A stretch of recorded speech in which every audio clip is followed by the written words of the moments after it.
Salut la team épicée, c'est Anthony Halimi pour le podcast Talkin' Moutarde.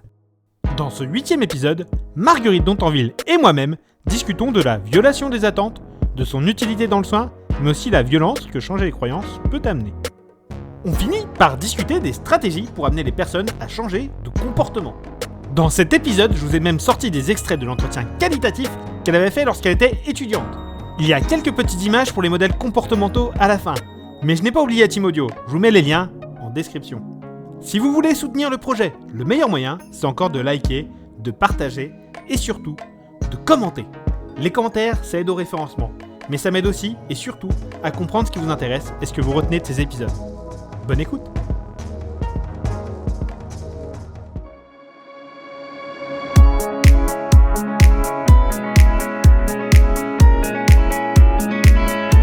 Talkin' Moutarde, la kiné épicée. Si les croyances des thérapeutes ont assez peu d'influence sur les résultats pour les patients, c'est quand même que le patient, je vais être un peu crue, il s'en fout de ce qu'on dit en fait. Lui, ce qui lui importe, c'est quand même ce qu'il ressent, ce qu'il croit et ce vers quoi il va. L'information, et c'est quand même un gros problème qu'on a aussi, pas qu'en soins, c'est aussi le cas, moi qui ai fait de la santé publique, c'est quand même vraiment un problème. L'information, c'est chouette, ça va rester quelques jours, quelques semaines, etc. Mais c'est très très rapidement oublié. Ce qui importe dans l'histoire, c'est le changement de comportement. Et le changement de comportement, il dépend grandement de ce que le patient lui-même croit, de ce qu'il a retenu. Et par rapport au flot d'informations qu'on va lui donner, si on lui parle non-stop pendant 1 heure, il va retenir entre 7 et 8 minutes à la fin. C'est pareil, on a tous été en cours, on a tous eu des cours magistraux. Combien on a retenu d'un cours magistral? Alors, ça dépend des capacités d'attention des uns et des autres, mais le plus important pour le patient, c'est quand même ce qu'il ressent, ce qu'il vit à travers les traitements qu'on lui propose et ce en quoi il croit.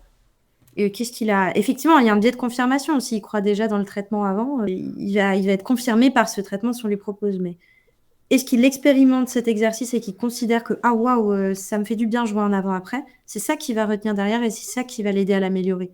Nous, ce qu'on pense, ce qu'on lui donne comme avis et machin, il y a des trucs qui peuvent marquer et ce qui marque, spoiler, c'est souvent le négatif. On peut faire des violations des attentes aussi, du coup. Bien Parce sûr. que même s'il il va pas faire, on n'a pas que les biais de confirmation, on peut faire exactement l'inverse. On veut faire une expérience qui va totalement à l'encontre de ses attentes. Genre, par exemple, il a mal à l'épaule, tu lui fais faire des squats, tu lui fais lever l'épaule. Ah, j'ai plus mal à l'épaule.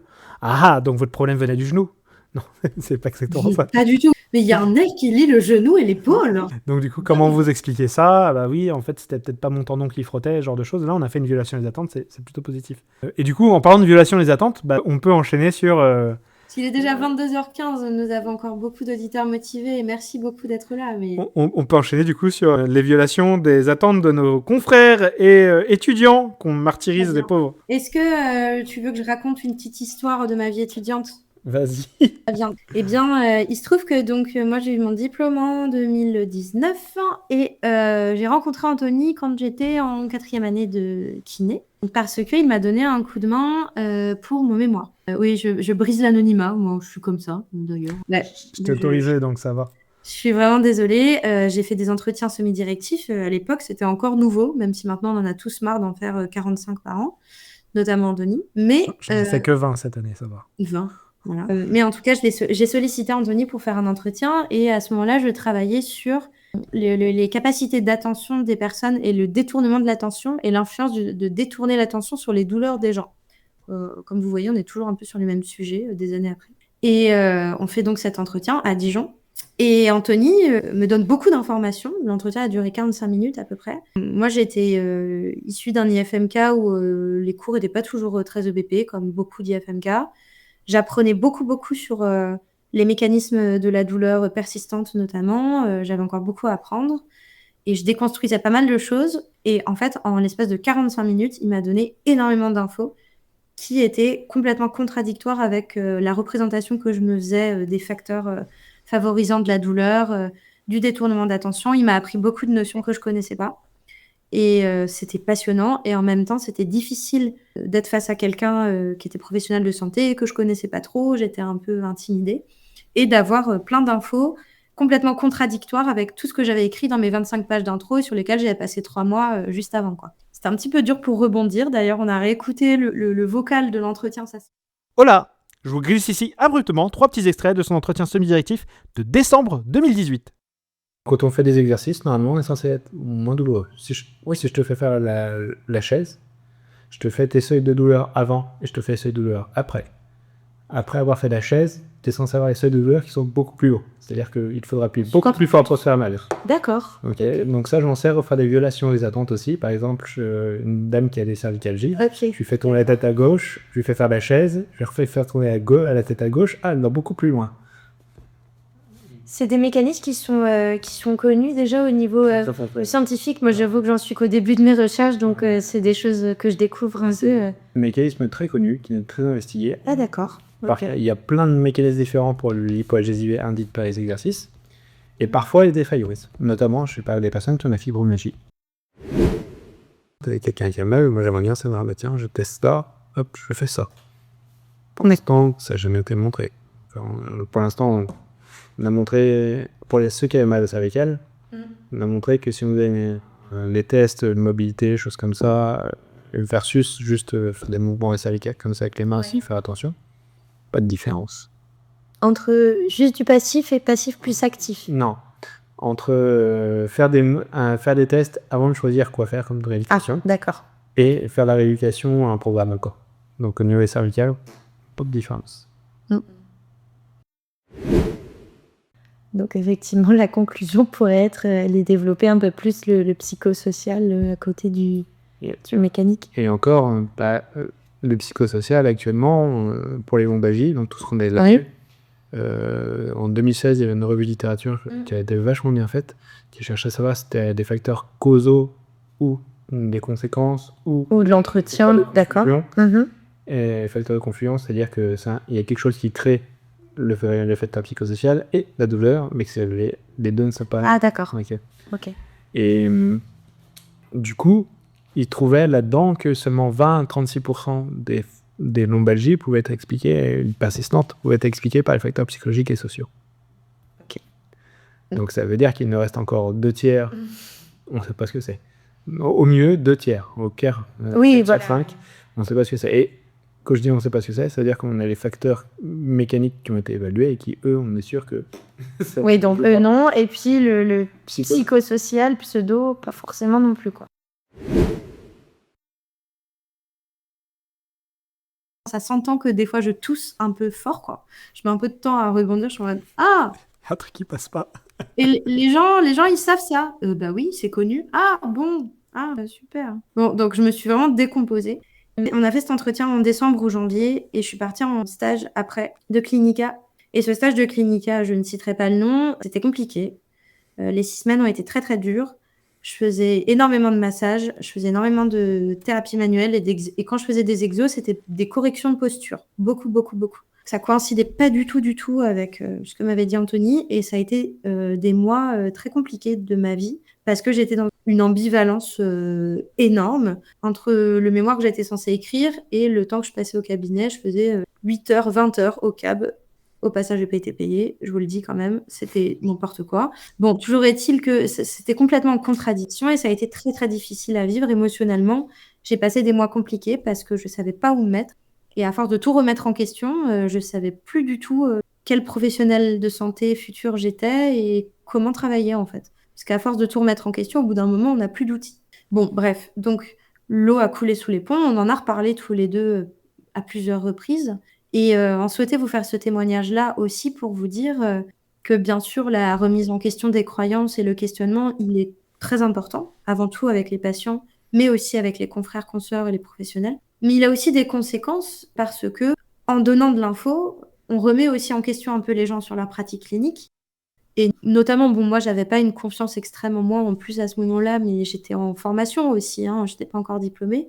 Ça a eu une influence sur ma représentation de moi en tant que soignante et il y a un temps où il y a eu un grand vide que j'ai mis un peu de temps à combler après. Voilà, donc c'est juste pour tous ceux et celles qui font de la formation ou qui accueillent des étudiants et étudiantes. Je vous parle de ce témoignage non pas pour vous dire que vous faites mal les choses, pour vous dire peut-être accompagner les gens. Alors moi, c'est moi qui ai appelé Anthony pour lui demander de l'info. Il s'en est pas rendu compte, on l'a capté tous les deux après. Hein. C'était c'était comme ça. Mais que retenir de ce témoignage? Demander aux étudiants où ils en sont, au même titre que les patients, on leur demande où ils en sont avant de leur donner de l'info.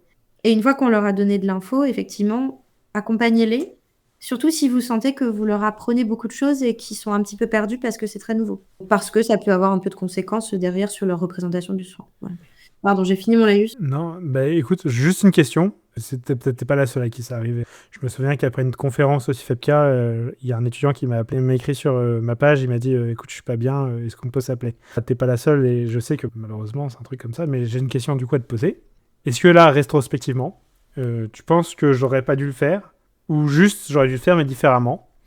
Ou c'était très bien comme ça finalement? Alors, je te remets pas du tout en question dans le sens où c'était... Je recadre le truc, c'était un entretien de mémoire que j'ai sollicité.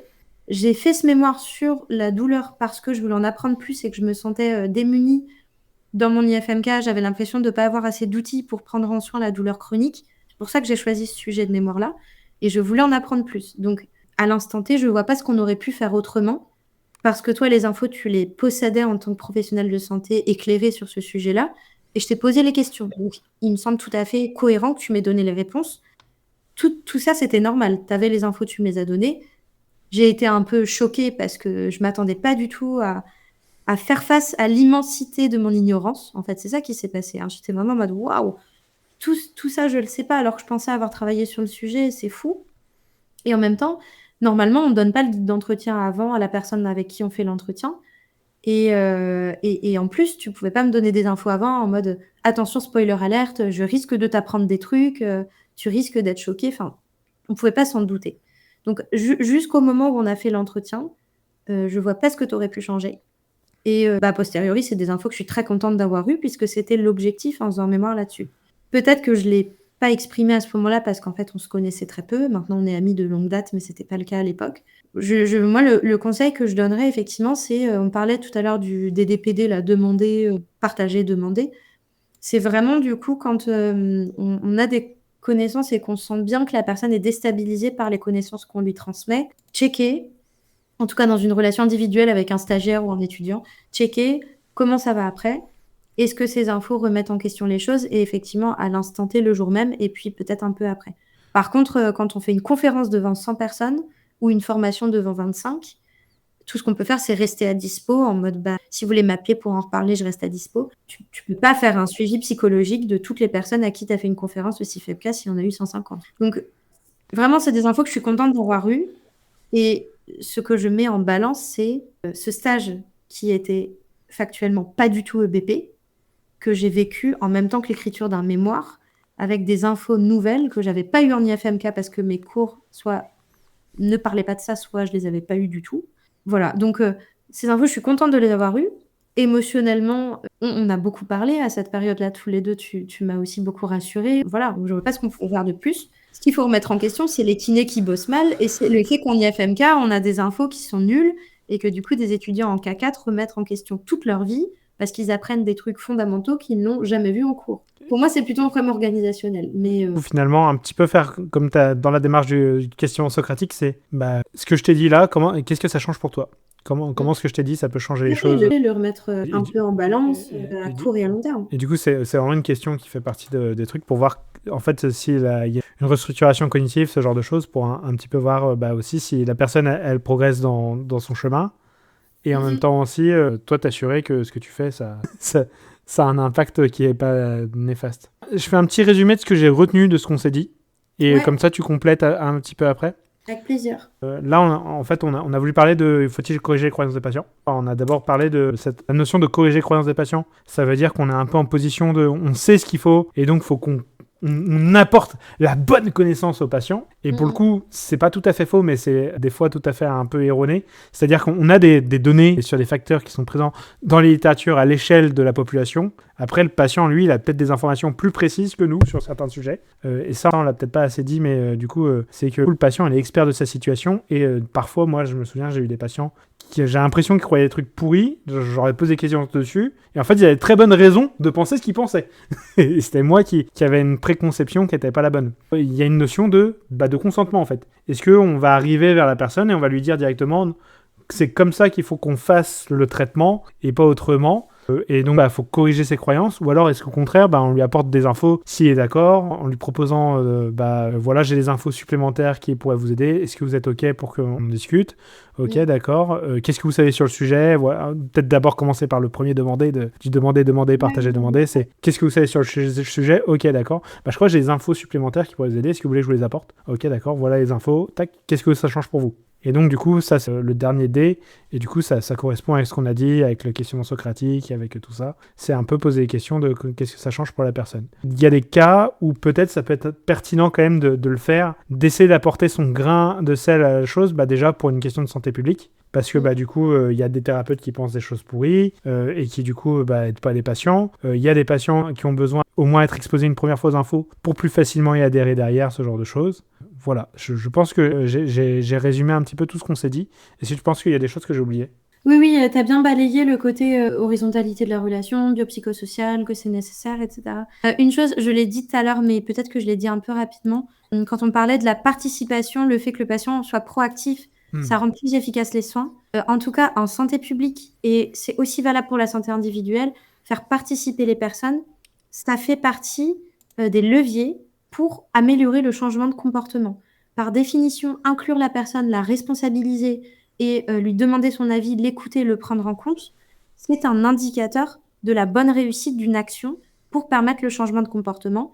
Et je réinsiste dessus, l'information, c'est bien. Moi, je suis la première vraiment en soins à avoir déblatéré des minutes et des minutes entières à parler, donner de l'info au max, informer le patient. Ce qui reste à la fin, c'est est-ce que le patient change de comportement ou pas? Est-ce qu'il permet une modification de comportement? Si la croyance, elle n'est pas limitante, on a défini de tout à l'heure qu'est-ce qu'une croyance limitante. Si la croyance n'est pas limitante pour le changement de comportement qu'on veut et pour surtout que le patient s'améliore dans son problème de santé, pas besoin d'y toucher. Ce serait un réflexe correcteur, on en parlait au début. Ce serait juste vouloir avoir raison. Et finalement, ça va plus nous aider, nous, à être bien dans notre tête qu'aider le patient. Si la croyance, en revanche, est limitante et donc se confronte à la stratégie ou aux stratégies qu'on peut proposer au patient parce qu'il pense que les muscles se contractent et donc il ne peut pas faire d'exo, par exemple, là, on peut peut-être commencer à essayer d'y toucher, évidemment avec son consentement, lui proposant de l'info et en co-construisant ensemble. Parce qu'un patient convaincu, vraiment, c'est une prise en soin qui est déjà gagnée, en fait. Le patient convaincu d'un exercice ou d'une stratégie thérapeutique qu'on lui propose et qui, nous-mêmes, de notre expérience, on sait qu'elle va l'aider.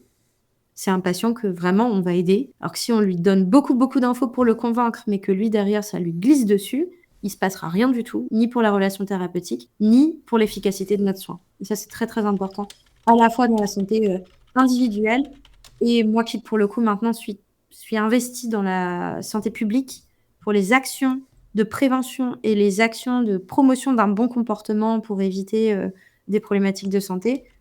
Vraiment, le but, c'est de donner de l'info, mais c'est aussi de convaincre les personnes en leur faisant faire et il faut qu'elles expérimentent. C'est comme ça qu'on change de comportement. La motivation doit venir d'eux-mêmes. Ok.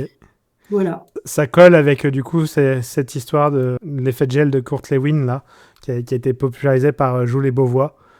Et du coup, je laisserai les gens aller regarder l'histoire plutôt que de faire encore 2 heures de live supplémentaires. Ça me dit rien du tout, mais très cool. Après les guerres mondiales, du coup, aux États-Unis, ils voulaient faire cuisiner les abats dans les foyers. Et donc, du coup, Kurt Lewin, il a été missionné par l'État de faire en sorte que les ménages utilisent beaucoup plus d'abats. Dans ses stratégies pour faire ça, il s'est rendu compte que ce qui faisait que les gens ils faisaient plus ça, c'était en fait qu'eux-mêmes, ils arrivent à trouver la solution et qu'ils s'engagent devant tout le monde qu'ils allaient faire ça. Donc en gros, c'est ça l'effet de gel. C'est en fait le fait d'avoir dit qu'ils allaient le faire. Voilà, ce genre de choses. S'engager envers quelqu'un en public à adopter un comportement fonctionne si on y croit soi-même. Ça, c'est absolument évident. Et dernière chose très importante, en termes de communication, nous ne sommes pas égaux. Et on fait en fonction des possibilités de compréhension et des caractéristiques de la personne, de sa personnalité, de son métier. Une personne qui ne parle pas la même langue, pitié, on essaye d'utiliser des mots les plus simples possibles pour se faire comprendre. Le plus important, c'est de passer les messages, pas d'employer le bingo des mots compliqués. Et vous le saurez, un terme qu'on emploie beaucoup en santé publique et qui est hyper utile, c'est le FALC, pour facile à lire et à comprendre. Il y a tellement d'infos dans toutes les langues avec des petits dessins, notamment d'un site internet qui s'appelle Santé BD, pour tous les soins que vous pourrez proposer. C'est dans toutes les langues possibles et avec des pictogrammes.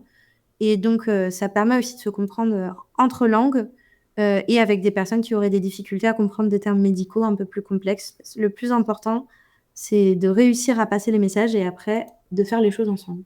On t'a posé une question, est-ce que tu veux y répondre ou pas? C'est tu es plutôt modèle transthéorique du changement ou Elf-Belief modèle, HBM? Donc, c'est un choix entre les deux. Sachant que c'est même pas complet, parce qu'il y a encore le behavior change of will. Il y a encore... Non, mais il y en a 72 des modèles comme ça, vraiment, pour les avoir étudiés.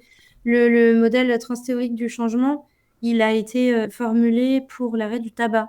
Parce qu'à la base, c'est des anglo-saxons et c'était dans le rapport à l'addiction. Hein. C'était un modèle qui a été utilisé en addicto pour le fait d'arrêter de fumer. Et il est très, très cohérent parce qu'il y a le principe de rechute dans le modèle transthéorique du changement sur permettre le changement de comportement si la personne, j'espère que tout le monde connaît, on passe de la pré-contemplation, c'est-à-dire je me sens pas concernée, contemplation, je suis un peu ambivalent, l'action, je fais le changement, à le maintien, c'est je reste dans ce changement, et il y a la rechute, si je me souviens bien, qui est j'arrête ce comportement.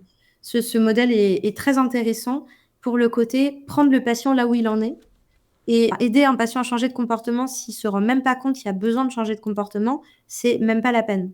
Ce modèle-là, il est hyper intéressant pour essayer de jauger où en est le patient et essayer de l'accompagner à changer les stades si on veut l'amener à l'action et qu'il ne se rend pas du tout compte. Par exemple, typiquement, désolée pour la remarque, il est un peu sexiste. L'homme vient en soins, c'est sa femme qui a pris rendez-vous, il ne sait même pas pourquoi il vient et il croit qu'il est chez l'ostéopathe. Il arrive chez nous. Bonjour, monsieur l'ostéopathe. Alors, moi, je suis kiné, excusez-moi. Ok, c'est ma femme qui m'a dit de venir, mais moi, je vais très bien. Patient en pleine pré-contemplation.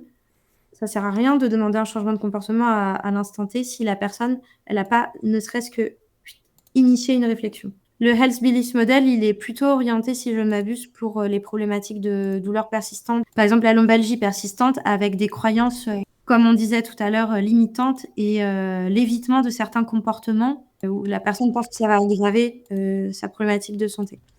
En fait, les deux sont complémentaires. Travailler sur les croyances avec la personne, si elles sont limitantes, c'est ce qu'on a dit pendant le live.